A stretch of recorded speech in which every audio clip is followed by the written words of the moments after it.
I put my trust in you, and I trust in love. I put my trust in you, I put my trust in love. I put my trust in you, and I trust in love. I put my trust in you, I put my trust in love.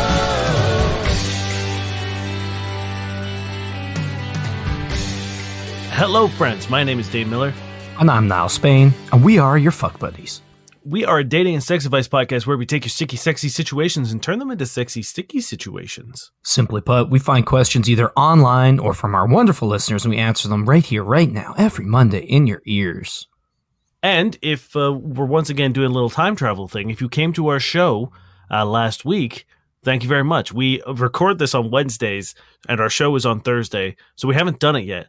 But I gotta say, I know it's going to be good. And I know, more importantly, you were great as well.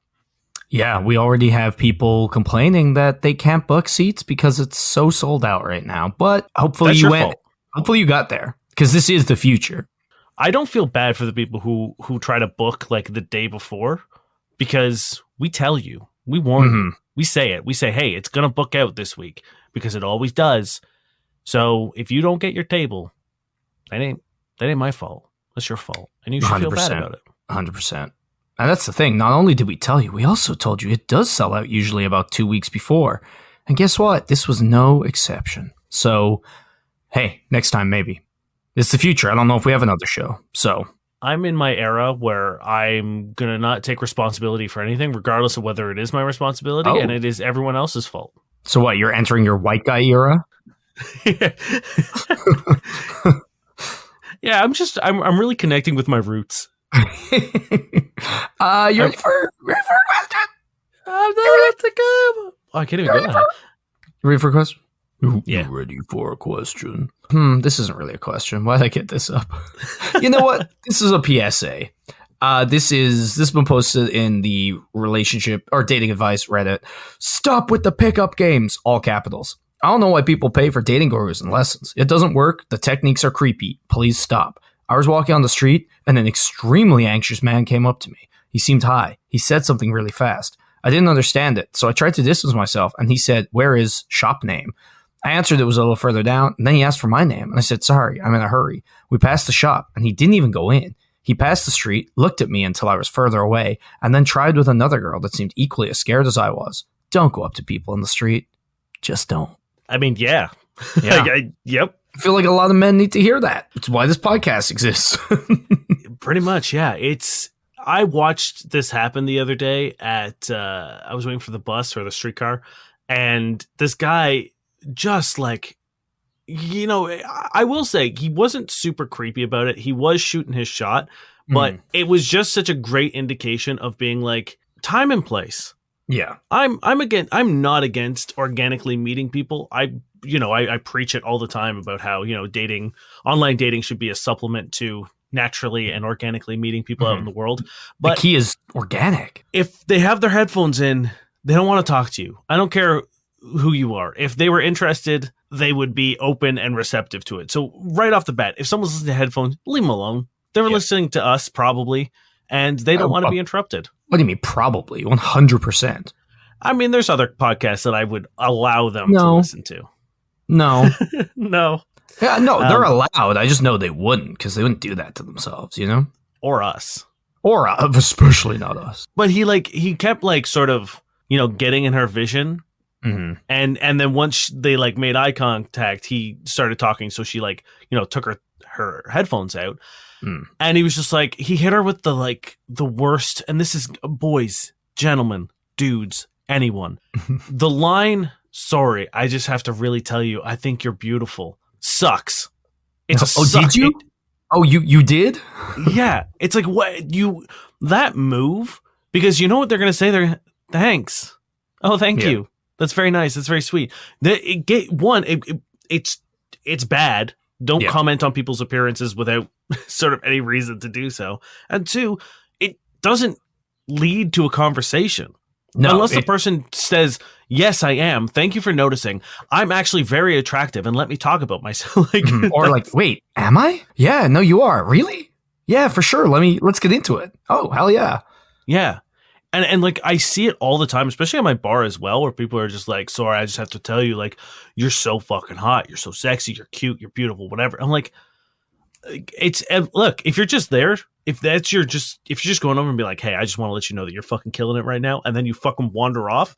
All right, sure, throw a compliment at someone, that's fine. Even like, then, I don't think, oh, you're so beautiful and walk off is one. Yeah. If your hair's just fucking killing it today, or like you're murdering it on the dance floor, or like you've got a rad jacket or something, I think that's far more acceptable, and also like something somebody might appreciate. Yes. But just being like, hey, you're beautiful, bye, like, fuck off.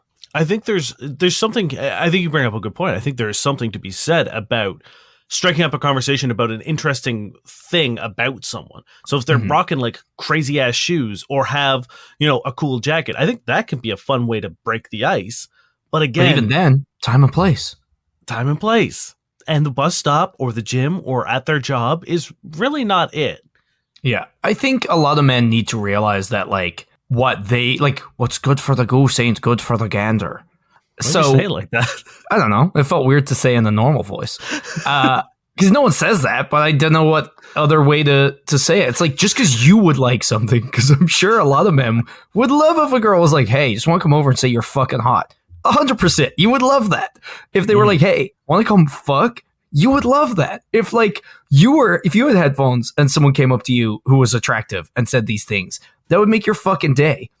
That doesn't mean the same is true for a woman, because there's an inherent threat when a man comes up. They're living in a different world to you. It's the same with dick pics. It's like, I'm sure the guys sending dick pics are like, I would love it if someone just randomly sent me their tits. I would love it. It would make my day. But it's not the fucking same. No. That's just so important to learn, because I really don't think they get it. I think they're like, but I would love that. It's like, yeah, dude. And it all comes down to, and I think it boils back to, it's like men don't get the same level of attention and affection, and therefore we overcompensate and think that, like, exactly what you said, it's like, these are the things that we so desperately crave. Like, I would love, and I don't even mean like strangers complimenting me or hitting on me, but like, as a dude, I get very little compliments from, day to day, because it's just like, it's not something that we do to men. It's not something that like men get, or because we're not supposed to want it, right? We're not supposed to care about our physical appearance or whether our hair is well groomed. And like, thankfully, our friend group, especially, like you and I have a very strong male support group that we beat each other up all the time. And the same thing, like the people that I work with are also I thought you said we beat each other up. I was like, what? No, we don't. love. Like the other day I walked into work and one of the dudes, the bartender I was replacing, was like, damn, man, your beard looks fucking good. It looks so full. And like, hell yeah. And that was one of the first things he said to me. And like, that just set my night. Like, it just set me up for success in terms of like an emotional state. But really, like, a lot of dudes don't get that from anywhere. A group of older ladies, when I was telling them my favorite things on the menu in my bar, were like, do you eat that regular? I was like, yeah. And they're like, how are you so fit? I was like, ooh. Thank you. Thank you very much. It's nice. But yeah, I do eat things drizzled in cheese almost constantly. I wish I could. And by drizzled, I mean swamped. Just swamped in cheese. If you ever go to Niles restaurant, just ask for the old cheese swamp. So yeah, like, it sucks that you don't get as much love as you probably deserve or want as a man. And I get it.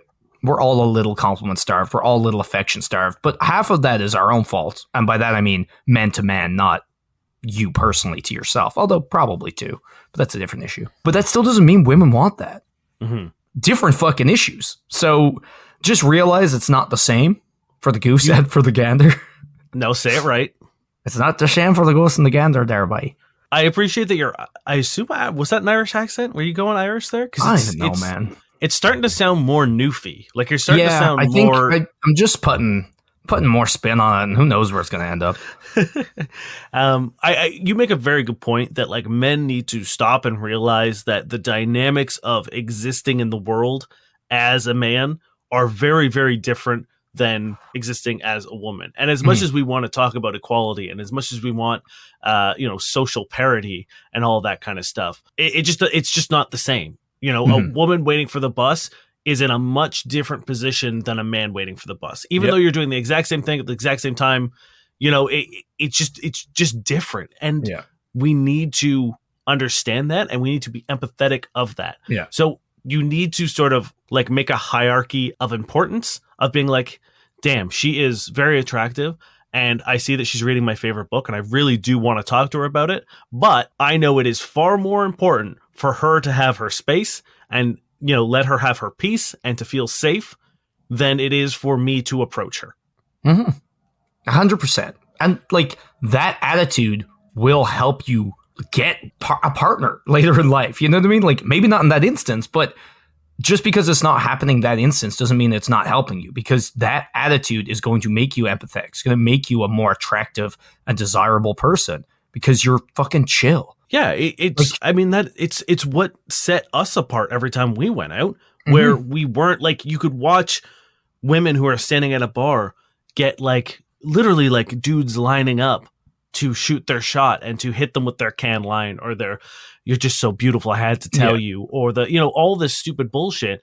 And the second we roll in and just kind of like want to make room so we can order a drink and ask them how their night's going, so just to kill time until we get our drink. The difference between how they reacted to us and how they reacted to the dudes who were doing what literally every other dude was doing, it's night and day. So you really do need to stop and think about the reality of the situation. And again, I don't want to discourage people from striking up conversations with people, but as we say, time and place, and you also have to go in with the understanding that they might not be as comfortable in the situation that you are, and it is 100% up to you and is your responsibility to read that situation and fuck off if you can tell they're getting uncomfortable, or do with something grace too. Yes, or do something to ensure that they are comfortable. Yeah, and whether that is something as simple as like not making comments about their physical appearance, not touching them. Giving them space. Yeah. Like recognizing when they want to leave and not pushing the situation, not being shitty if they turn you down or say no or any, like there's a fucking laundry list of things you should be doing, and just invading their space and time when they don't want you to is not it. And this thing, we're definitely, neither of us are saying don't approach people, but do it in appropriate places, and be chill. And my general rule of thumb is, if I'm not sure how someone is handling the social interaction I'm in, especially like if I'm chatting with you at the bar or whatever, if I'm not sure if you're picking up what I'm putting down, I will err on the side of caution and be like, okay, like I'll fuck off. And like, not obviously not like I won't storm away or get all pissy or anything. I'll just, like turn back around to my friends or straight through the nearest fire exit. Just fucking launch myself out the window, off the side of the patio, if it's one story or less. Because with like the way I see it is, if there is something there, I will be able to pick that up later.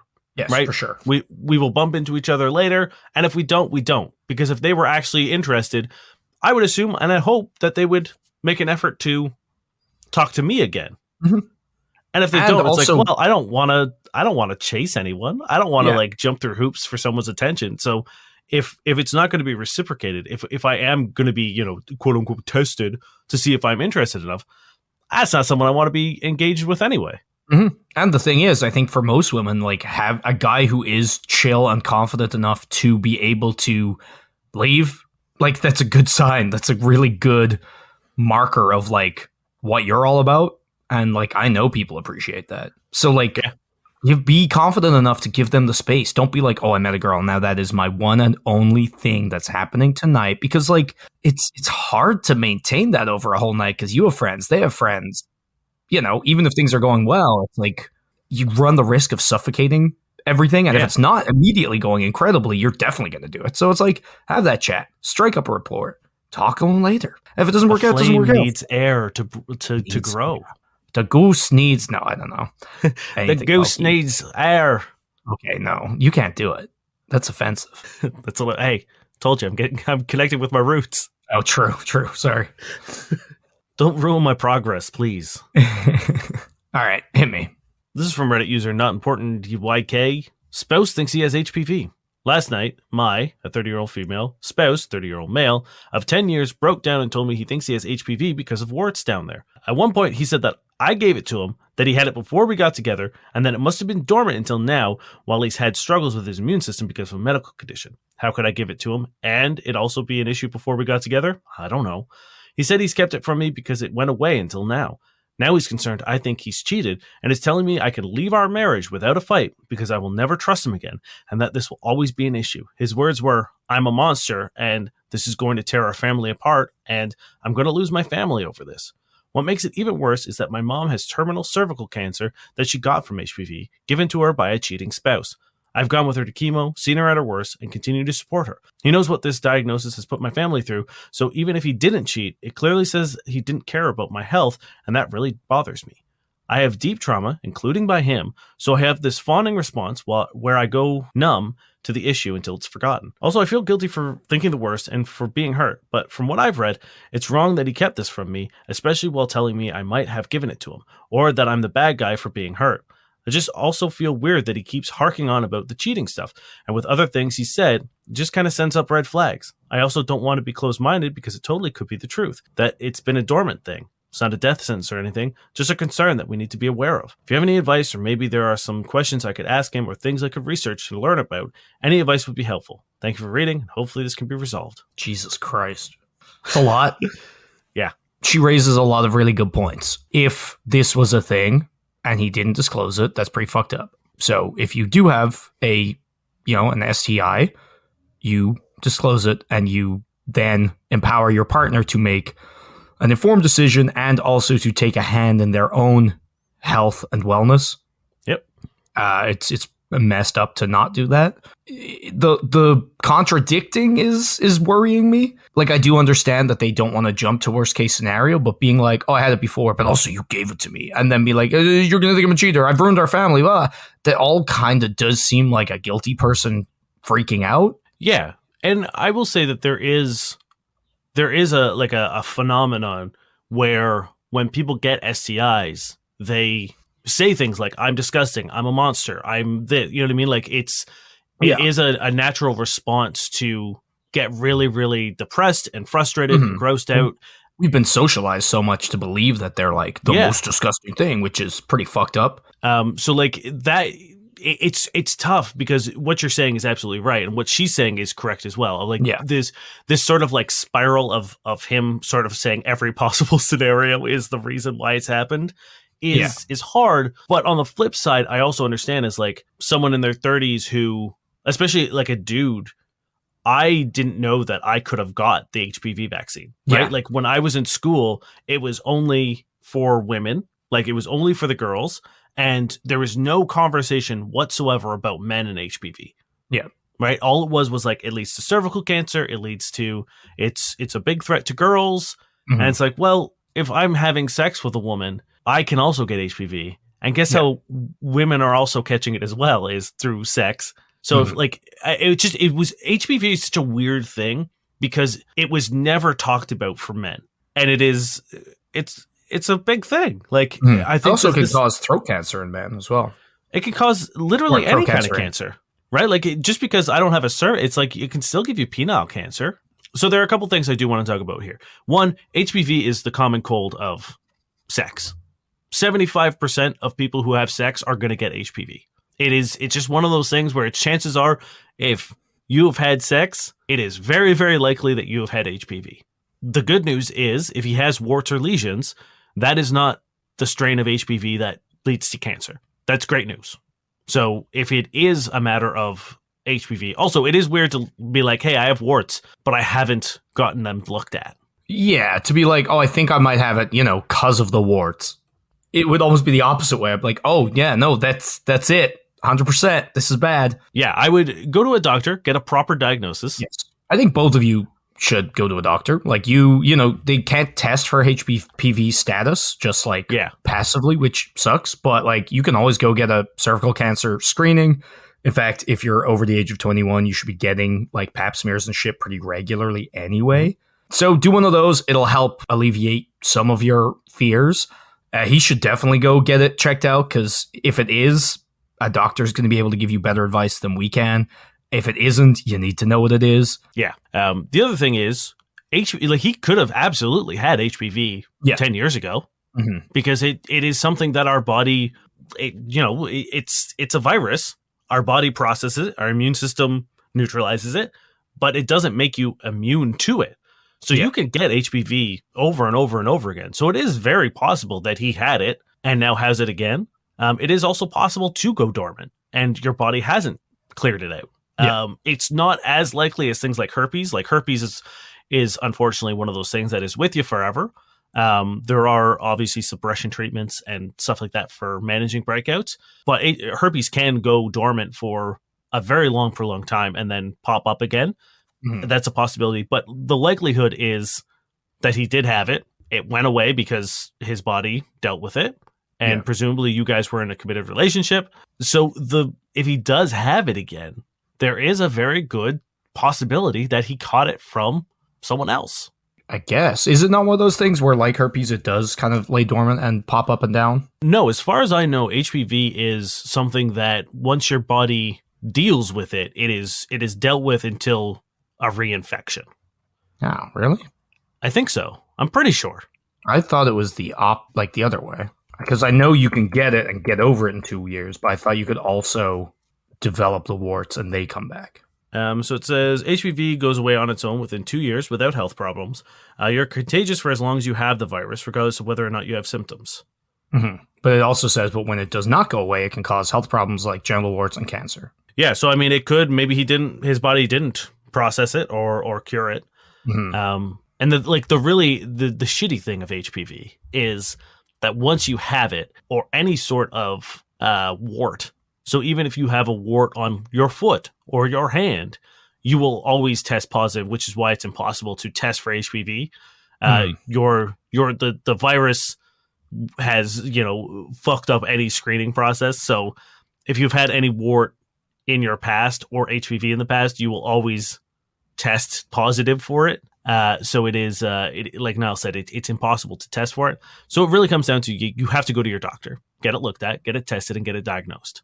I was just going to say, the old, we're not doctors. So like, yeah, we can give you a amalgam of decent medical advice or like suggestions, shall I say. But in reality, if you do have issues like this, a doctor should be your port of call. And also, like, Dain raised a really good point about how, like, there is a lot of self-hatred that comes along with STIs that we've kind of been socialized and bred into having. So it's like, keep that in mind when you're looking at him spiraling. Because, I also feel like it is kind of a nightmare to have had a dormant STI pop up in the middle of a relationship and then, like, to be like, well, this looks incredibly terrible, know? Because that is kind of a nightmare if he's being honest, right? Yeah, and like again, it all comes down to trusting your partner. Do you trust him? At one point in time, they do say that they have trauma from him as well. Yeah, that's also worrying. Not really sure what that means, but you do have to, once you get the medical side of things sort of checked out and under control, I think you need to do a real hard conversation with your partner and be like, hey, I'm going to give you the opportunity to tell me anything if you need to tell me anything, because open that door, let him confess, and then make your decision based on that. Yeah. And if he insists, being like, hey, I didn't cheat on you, I promise, here's the situation. And like, talk to your doctor about those circumstances as well. Could you ask them, be like, hey, if he had it in the past, is there a possibility that this could pop up again? Or is that unlikely? Because that can also help your decision-making process. That's the thing. It's like, again, we're not doctors. So like if we said, oh, it can resurge or blah, blah, blah, like don't listen to that. Listen to the doctor, right? And if they say it's possible, sure. And the thing is, if this is what's happening to you guys, I think approach it with as much grace as you can because they're going through something, hard, but they should be doing the same to you. So if you are asking questions and you're trying to clarify your suspicions and you're, doing whatever, and they start getting defensive and being like, oh, you think I cheated then? Like, fuck you. It's like, they should have the grace to realize that this is a bad situation too, and to meet you halfway and assuage your fears. So hopefully that's what they'll do as well. Go to the doctor, get it checked out. Ask the doctor all the questions that you want to ask your partner and see if they line up. I would probably do that without them in the room, just so it doesn't seem like you're piling on or making the doctor choose sides. I would maybe have a private consultation with a sexual health doctor, even someone who hasn't seen your husband, just to go to the doctor together, get looked at together, and then bring your questions to a third party. and be like, hey, can this happen? Can that happen? Is this a possibility? Yeah. And then see if they line up with his story. Because if he does say, oh, it came back magically out of nowhere after 10 years, and a doctor says, hey, that's not possible, or very, very, very unlikely, then you have a framework to go in and make your decision off that, as opposed to being like stuck in the middle of, well, I guess I got to trust him. Yeah, 100%. And if at the end of the day you do not trust the story, then you need to be able to make that call and be like, I'm sorry, but I don't know if I can move forward with this relationship not being able to trust you. Yeah, and if he had it before and he didn't disclose it to you, even if you trust him, that can also be a deal breaker. Not great, especially given your very personal trauma related to this, right? For sure. So, like, don't do that thing where you're like, oh, I feel this way, and you know it's going to affect you, but you're like, I don't know if that's a good enough reason. You can break up with people for whatever you want. If it's done, it's done, right? Good luck, but yeah, it's a shitty situation. This is by a free man, 199. I, male 26, started seeing someone, female 23, and she has genital herpes. I, male 26, recently started seeing someone, female 23, from Hinge. She's really beautiful and really fun to talk to, and we have a lot in common and share a lot of the same interests and just enjoy each other's presence and talking to each other a lot. She broke it to me that she does have genital herpes. I've never encountered someone with this before, not face-to-face or anything like this. I want to note we have not had sex with each other yet, but I am concerned as sex is an important part of the relationship to both me and her. She has stated she takes medication and is extremely careful and makes sure she is all clean. She's never ever had an outbreak, but she does know she has it. Can anyone help me with what I should do? First things first, you have to come to terms with the fact that if you do want to see a partner who has any of the herpes strains, that there is a possibility that you can contract it. You can live in a fantasy world of being like, you know, we'll not have sex during outbreaks, and we have medication to manage them, and we'll wear protection. But it's the same thing of being like, you have to, if you're having sex, you have to agree to the fact that, like, there's a possibility of pregnancy. There's a possibility of contracting an STD. Those are realities of having sex. And when you have sex with a partner who has an STI, you have to be comfortable with the possibility that you will also contract it. Mm-hmm. Which I guess is kind of what you're doing when you have sex anyway with strangers, is like, you have to be ready for the fact that you can contract stuff that way too. You know, like, safe sex is technically a myth. You know, you can make it as safe as possible. Yes, you're making it safer, but it's never a, you know, fail proof. You know. And then after that, I think you have to have the conversation of being like, learn their treatment routine, see, you know, what medication they're taking, and do your research on that and see how it suppresses the virus and what kind of like limitations it puts on the contagious nature of the virus. If it's still one of those things where the virus is still active and contagious, even though there is no outbreak, it is something worth noting. I would highly recommend using a condom always, regardless of the outbreak status of the person. And then it's just a matter of communication. I know not a lot of people, but I know several people who have contracted genital herpes and are in loving long-term relationships. Yeah. So I want to make it very, very clear that this is not a death sentence. This is not a not all a sentence to be alone forever. It is very, very possible to have a loving and caring and sexual relationship with someone with herpes. Yeah. There's a lot of like, there's dating apps we've mentioned before that are like specifically geared towards people with herpes. Also, the percentage of people who have herpes worldwide is like surprisingly large. So it's not as rare as we're led to believe, but unfortunately, as we mentioned before, STIs are so like taboo and like shameful, like, or at least we're told that they are, that a lot of people aren't open about speaking with it, about them. So just know that. And I think Dain makes a really good point. Educating yourself is key, both for your safety and for your peace of mind. There is a podcast you can listen to with a lot more in-depth kind of like knowledge about this called Positively Positive.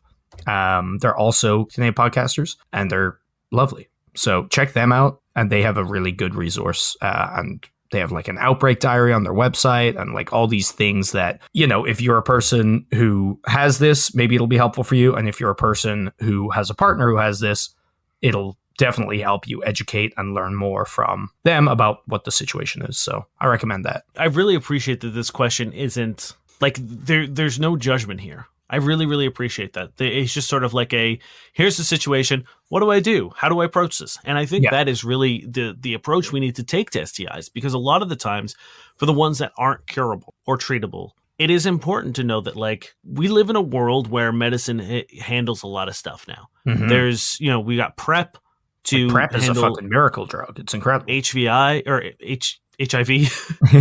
We've got a lot of stuff that has made these diseases and viruses way more manageable and is reducing the stigma of them. Because as Nell said, like the stigma of STDs are often far more dangerous and harmful than the disease or virus itself. I would say almost exclusively that it is, Yeah, outside of things that like HIV before treatment and stuff but like things like herpes and stuff, when I was a teenager, I remember thinking like that was like a worst case scenario to me, where like I couldn't imagine. And I've been with partners who have later been like, oh, heads up, I've tested positive for this, and like I spiraled, and that was just because I had a lack of understanding, and there was this stigma on it. And I'm glad we're getting to a point where it's not I'm running for the hills. It's more of a, how do I navigate these hills? Yeah. Have you ever seen the show Elite? No.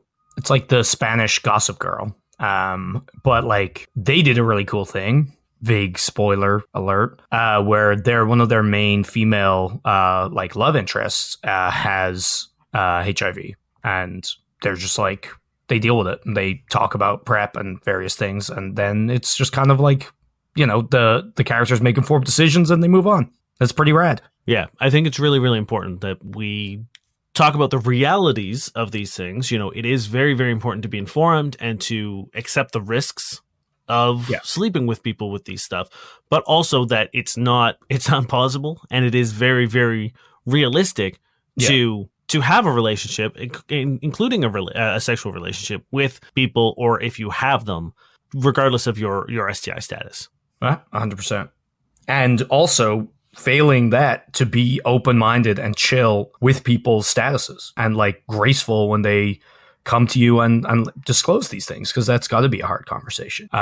So I just want us all to have a little bit of grace about that. Yeah, I don't think there's anything wrong inherently if you put the pros and cons, and you're not comfortable with the risk of saying, hey, I really like you, but unfortunately I don't know if I'm willing to take the physical risk at this time to have a relationship or a sexual relationship with someone who has whatever. I think that is a perfectly fine answer, and as long as you do it with grace and respect, I don't think anyone on either side of the issue can be upset by that. That's the thing. It's like, once you're not a fucking dick about it, it's like no one's saying you have to put up with the risks. That's why we're saying get educated, learn them, and see where you stand and make an informed decision. But I think a lot of knee-jerk reactions and a lot of like stereotypes and lack of knowledge out there would make people make the wrong decisions without their knowledge. So yeah, just educate yourself and be chill, be cool. Well, let's do this one. This is from a throwaway account. Do I have a degradation kink? So last night, a female partner, who's a male, and I were having sex. Started out in cowgirl position, then I turned around and faced the other way into reverse cowgirl. I ended up leaning down all the way and being more in doggy style with my partner still in the same spot. I don't know if this position has a name. My partner then put his foot/leg on my back behind my head. Surprisingly, this turned me on a lot. I don't know how to describe it, but that gesture, him putting feet on me and pushing me down into the bed so he could fuck me, made me feel degraded, and I loved it. It sent me over the edge, and I came immediately. After we finished, I told him how it made me feel. He sort of laughed and said it wasn't his intention at all. He just wanted to get a better hold on me. I later came across a video of this guy who was explaining ways to tease women during sex. He said the phrase, "I don't think you even deserve my dick," and it shocked me how much I wanted my significant other to say that to me. I've always loved when we dirty talk, and my significant other calls me a slut or something similar, so after last night, I'm really wondering if I have a degradation kink. Does anyone have advice on how I can explore this to confirm? Well, yeah, it seems pretty clear you do. Yeah, I don't know if you need to confirm this, friend. I think what you're doing is right. Like, one, you explained what he did and that you liked it. That's cool. I love the communication there. Fuck yeah. You are exploring it personally, and you have made note of a thing that happened that you enjoyed. Huge, great, wonderful. Like, share that. Be like, hey, I think I have a degradation kink, or at least I like these things. Are you okay with exploring them to me? And you can be like, you could either send the video if you want to be hands off, or you could just be like phrases like X, Y, and Z, like when he said, "You don't deserve my dick," or when you call me a slut. I really like those things. And I think that's a very good way to begin, with safe phrases. I would say also, to be safe, if there's something under the umbrella of degradation that you do not enjoy, make sure to get that out there too. Like if there's a certain term or a certain like angle or treatment or whatever, and also to make sure you look into aftercare. You've nailed the two big things. One, definitely do a hard look at like where your limits are. And if you're not sure where they are, make sure you establish a safe word. Yeah. Degradation is no different than bondage or physical pain. Degradation can be both physical and verbal and emotional and stuff like that. So it is very, very important to have a ripcord if things get a little too intense. And it might not even be a specific thing. It might not be a, I don't like being called I whore, slut, all perfectly fine, but bitch is my, there might just be like a bar that fills up inside you where you could be called a slut 47 times, but the second time in a certain position, slut hits the wrong way, and all of a sudden you're really uncomfortable with it. That's fine. You're allowed to do that. Like it's not a carte blanche to be like, well, slut is okay. It's greenlit, and therefore it can be used all the time. Because it might not be able to. You might be in a certain position, feeling a certain way, and all of a sudden it's like, might have gone on too long, or it might be a certain way it's said, like tonally. That's okay, and that's why safe words exist. And I know a lot of people who, exactly what you just said, where it's not necessarily what's being said, it's the way it's being said. And I know a lot of it has to do with volume. People don't want to be screamed at, because screaming, specifically for women, triggers, as we talked about in the first question, or the first thing we talked about, of like, women live in a different world where there's a primal response to like a dude having physical power over them and yelling at them. Yeah. And so you could be saying the exact same thing, but it's the tone and the volume in which you're saying it can be night and day from this is really fucking hot and I love it to, oh, I know you're not going to do anything to hurt me, but my body is telling me to run. Yeah. So safe words. Safe words. So important. As Nell said, aftercare. Anytime you have any sort of abuse, consensually in a relationship or in a relationship or sexual experience, aftercare is so fucking important. And that could be anything from as simple as a cuddle afterwards. It can be, I know a lot of people, especially for things like spanking and stuff, you can get really soft cloths that feel really nice to rub areas of impact. It could be as simple as getting them a glass of water. Or even just like words of affirmation, Yes, you did a great job. That was really hot. I had a great time. Thank you. Yeah. Those are really, really important things to say to someone after those kind of things, because it shows that you enjoyed it as much as they did. But now that we're out of that, now that the game is done and the scene is over, I care about you. I want to make sure you're safe. And, it's always nice to be like, that was fucking hot. Thank you very much. Yeah. And I think a lot of it is like, even though you are degrading your partner, you're clarifying afterwards that those are things you're saying for the game and you do not mean them. Yes, absolutely. And I think what Niall said about or researching on your own time is really, really important. And I don't like suggesting that people do their own research on the opposite side. Like, I wouldn't tell him to look up degradation stuff because again, if he finds a video of something that is the wrong path, then that defeats the purpose, right? And also you're making your partner do work for a thing that's for you. You know what I mean? It's like, it's kinder and safer. So do it the right way. So if you guys want to go through and like, maybe you have a little porn night where you sit down and you go through some stuff and you can actively like in real time be like, ooh, I like that. And then when something pops up, you can be like, I don't want that. Like, nope, not that you know one. what I mean? Yeah, if someone's getting slapped and spit in the face and you're like, nope, not that one. But I do like, being bent over and have a foot on my head. That is okay. And that could be a really, really fun experience to go through and make like a little sexy checklist together. And it also gives him a visual, be like, oh, that, okay. And I think you can start building sort of a library or a Bible of a rough idea of like, what goes in the good and what goes in the bad, and then you can play around the gray area a little bit and be like testing the waters here and there with new things. But like, it sounds like this is going to be great because you have the wherewithal to recognize that things are hitting you in that, ooh, I really like this spot. You know the name of what you like. You have looked up what you like. You can communicate to your partner. All like it all seems like a very good recipe. Your partner seems cool. This is great. Explore, enjoy, be safe, but it'll all be good. Yeah, for sure. And one final thing that I like to encourage people when they get into stuff like this is designate someone as like a scene leader or a game leader. And what I mean by that is they are the ones who are in charge of whether things are getting escalated or staying the same. And it's usually easier for the person who is in the degrading role and not the degraded role. But you can find ways to lead up into a more either intense or less intense experience.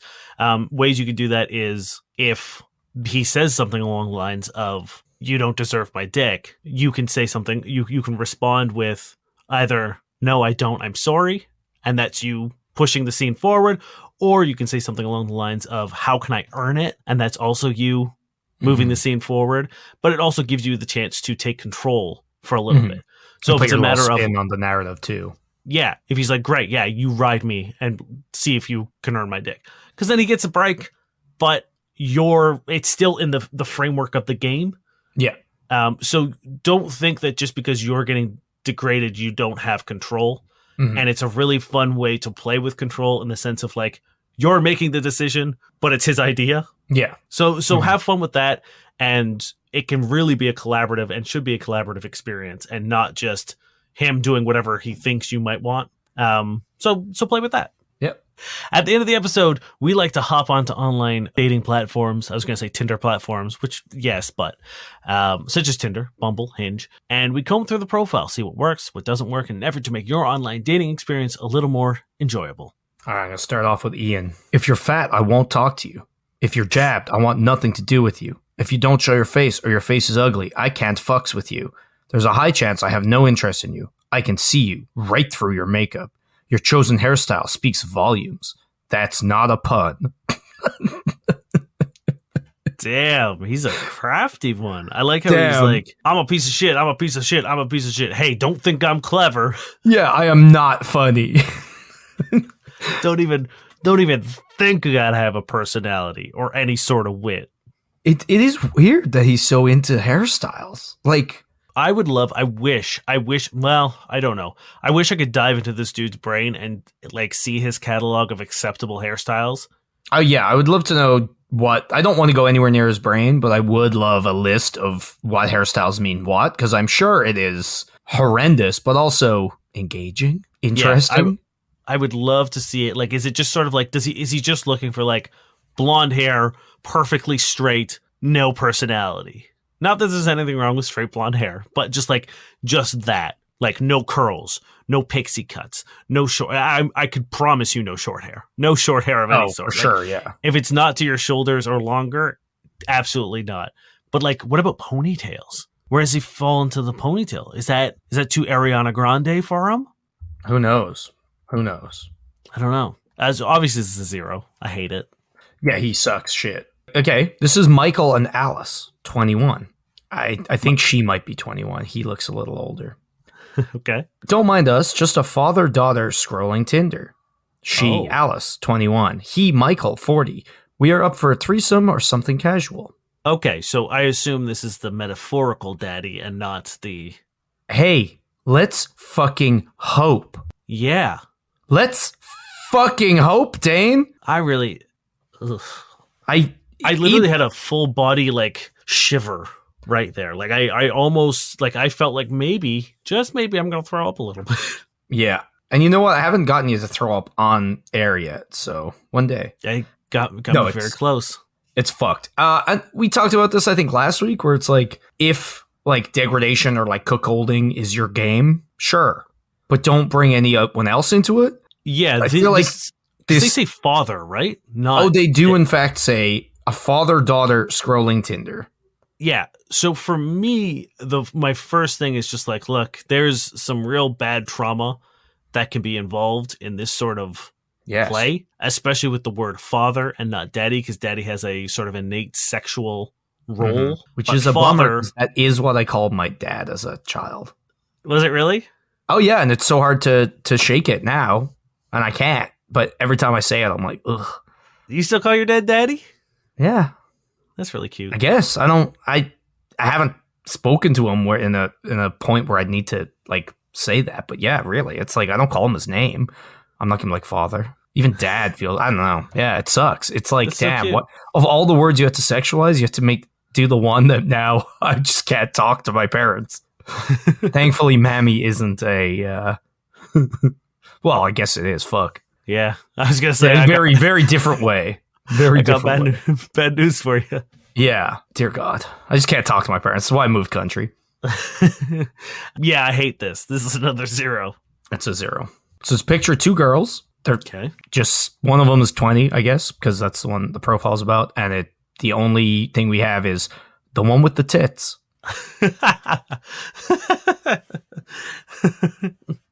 See, like these profiles are so tough for me because this person could be fucking hilarious and great, Or a piece of shit. or they think that the only like thing that matters about them and is worthwhile talking about is their tits. Yeah, or they're like throwing their friend under the bus, like, yeah, they don't have tits. Ha ha ha. Like, you know what I mean? Because it's the 2 girls. Yeah. It's tough because like I do know women who are like this, who I adore and who are hilarious. And like, Yeah. like I could see at least 2 or 3 of my friends having a profile like this and knowing them being like, that's great. I love that. But then I also know quite a few women where I'm like, yeah, this is the worst. This is terrible. Yeah, I think it would be a 5 or 6 tentatively because it could go either way. I'm also going to live in the 5 territory until I have like a 5-minute chat with this person. And then that would be a swing it down to like a 2 or like an 8. Exactly. Shall we just keep going? Go one more. Let's do one more. This one is nameless. Knife emoji. Good start. Always a strong start. Don't talk about your problems. IDGAF. Okay, well, you don't understand what the I stands for. Maybe they have a stutter. You don't know. I don't give a fuck. And don't be talking like a whore or you're blocked. X emoji. Is this a man or a woman? I'll let you figure it out. Okay. X emoji. I like my music loud. Don't turn my shit down unless you're dead or something. Shrugging emoji. I'm impatient. Get mad easily and easily bored. What do you laugh at? I just like the idea that he's okay with a ghost or a zombie turning his music down. What does it mean? What does it mean? Shrug emoji. I'm impatient. Get mad easily and easily bored. I try not to. Wrong too. But it's hard. Bow emoji. First dates are shopping sprees. Open all my doors. Bring me flowers, a gift, and chocolate-covered strawberries when you pick me up. Ticket emoji. Gift options. A bag from Dolce & Gabbana or red bottom heels size 6.5. Okay. I was back and forth between whether this was a dude or a woman for a while, but that I know. think Came in sealed with the deal. strong asshole male energy, honestly. Strong Kyle energy for sure. Whoa. One of our best friends is Kyle, and has been a guest on the podcast, has done the wonderful videos you might have seen on our social media recently. And it's funny because it could not be more anti-Kyle energy, but I do understand what you mean. Yeah. Maybe strong Josh energy. Sorry to all the Joshes out there. Chad energy. Chaz, maybe?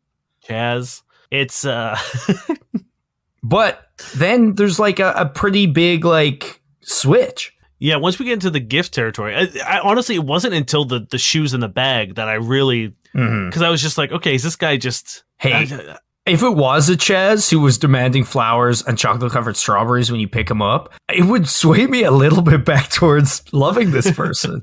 I'm like, okay, you're a piece of shit, but I do love that you're challenging gender norms. Yeah. Honestly, that's like kind of where I was. And then the shoes came in. I'm like, who's buying fucking Dolce & Gabbana bags for a first date? Who's doing that? Especially not when you have a profile this shit. Like, I imagine hanging out with this person would be a nightmare. It's like you're trying to talk to them. They have their music so fucking loud. Honestly, just being around this person in like a 4 apartment radius is probably a nightmare. Unless you're dead or something.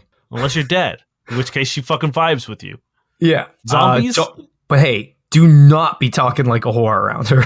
What does that mean?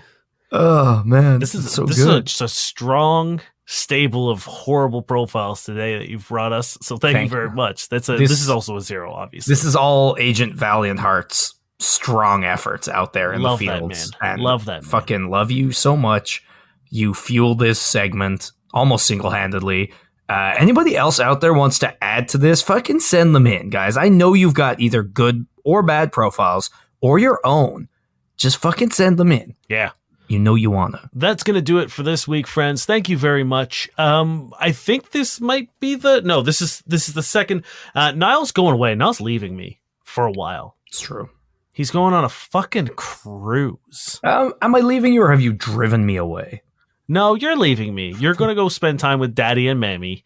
And I couldn't be happier for you because they're lovely people and I love your family very much. And I wish I was coming with you. And maybe, just maybe, I'm going to put myself in your suitcase and then I'll pop out like a surprise. My parents will make you paint the shed again, but that's okay. It's a small I'll price paint the whole fucking boat for them. No, I would do anything for them. So what we're going to be doing, for those of you who haven't come to the live shows, I will be releasing the live shows for Niall's little vacation. That is what we're going to be doing, so look forward to that. If you've come to the live shows, you get to hear it twice. Yeah, hopefully you'll have been so enraptured and laughing that you missed some of it, and then you'll really get to like focus on the sheer talent on stage. Yeah. That's us. The only problem is, because it is just audio, you won't get to see us awkwardly shuffle our chairs in, but I promise you, it's adorable. Yeah. If you have a question or a Tinder profile you want to send us, by all means, head on over to fbuddiespodcast.com and click the contact form and send it our way. We'd love to hear from you. We'd love to answer your questions, and we'd love to see your Tinder profiles. And I promise you, we'll be a little nicer with you, unless you're really bad, and then we won't. But you yeah, need that's to the hear thing. We'll always put a little bit more kindness on. And like, if you come at us with that Josh Chaz energy, yeah, I'm sorry, you're going to get a little bit lacerated. But if that's the case, you need to hear it. So it's win-win. All right, take us out now. Thank you, Josh Eagle and the Harvest Seeds, for their song Paper Stars. And I'm going to read you the blurb of a new book that's on Amazon. When Leona stumbles upon Beck, the ogre's trap, and becomes his prisoner, she's determined to get away. But it doesn't take long for things to start heating up between the two. Beck is trying to protect her, and Leona can't help her body's reaction to the buff, green monster. The lines between captive and captor become blurry, and the passion becomes a raging fire neither of them can put out. Get in my swamp! Was previously released on Kindle, and the last chapter was posted on December 25th. Love it. And yeah, love it. It is Shrek erotica. What? I'm really sad that there's no like donkey reference. Is it going to be donkey? Monkey? Who knows? I'm actually the opposite, and I'm glad there wasn't an animal mentioned in this erotica, Dain. I was going to say the only people who fucked in Shrek were the donkey and the dragon, but that's not true because Shrek does end up having children. Shrek bones down. Shrek fucks. He's got like 9 kids at the end of it, right? Yeah, he fucks like a train, man. I bet he does. And I'm just thinking about, do you think he gets any sort of satisfaction from his little like trumpet ears? Obviously. Do you think they suck? I can only imagine. Man, now do you think there's a tongue in there? There will be when I get my hands on them. My name is Dain Miller. The mouse face. We've been your fuck buddies.